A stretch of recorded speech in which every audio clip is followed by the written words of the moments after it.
बेनो जादों गेदेर इसोरनि अननाय।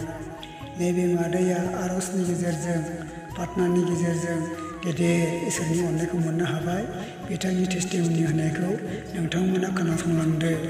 आरो बेजों लोगोसे सोरहाबाफोर बेबायदिनो बेरामजों सैसोनानै दङब्ला, दुखु गोग्लैसोनानै दङब्ला, बिसनाफ्राव लिलायनानै दङब्ला नोंथांमोना फननि गेजेरजों आरज बिजाबहरनो हागोन।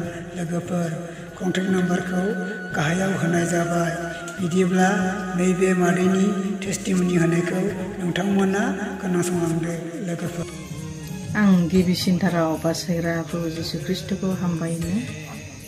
बिनि गेदेर अननाय हेफाजाबजों दासिमाव जों गोथाङै दङ। बिनि दैदेननायाव, बिनि अननायाव आं दानो मोनसे टेस्टिमनि होनो गोसो जादों। बिनि सिगां आं आंनि एड्रेसखौ होनो गोसो जाबाय। आङो क'क्राझार डिस्ट्रिक्टनि सराइबिल सुन्द्रिजरा होननानै बुङो जोंनि गामिखौ। आङो थांनाय 2022 मायथाइ नभेम्बरावहाय आङो जेब्ला डक्टरनावहाय नायजादोंमोन, अब्ला आंनि गल ब्लाडाराव 9 mm बेबायदि अन्थाइ मोनदोंमोन आरो। ओमफ्राय दा थायै थायै बोसोरसेयानो जाबाय नै, दा नभेम्बर मोनबाय 2023। दा आङो नायजाफिननाय जायाखै।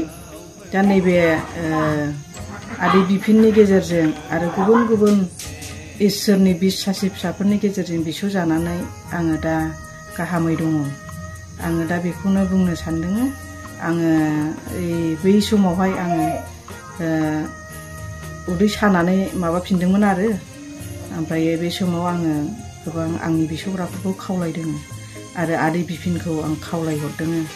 जेब्ला आङो खावलायो बे समावनो आंनि बे उदै सानाया बबेयाव थांदों आं मिथिया आरो। आरज खालामनायनि सिगाङावनो आं उदैखौ सागानायखौ मोननो हादों। आं दा बिनिखायनो इसोरखौ हामबाय होनो आरो आदै बिफिनखौ हामबाय होनो आरो गोबां आंनि बिसौग्रा बिसासिफोरखौहाय आं हामबाय होननानै बुङो। आङो दा आंनि बे इसोरखौ हामबाय होनाय आरो आंनि बे बेमारनि टेस्टिमनिखौ एसेयावनो दोनथ'नो हास्थायबाय।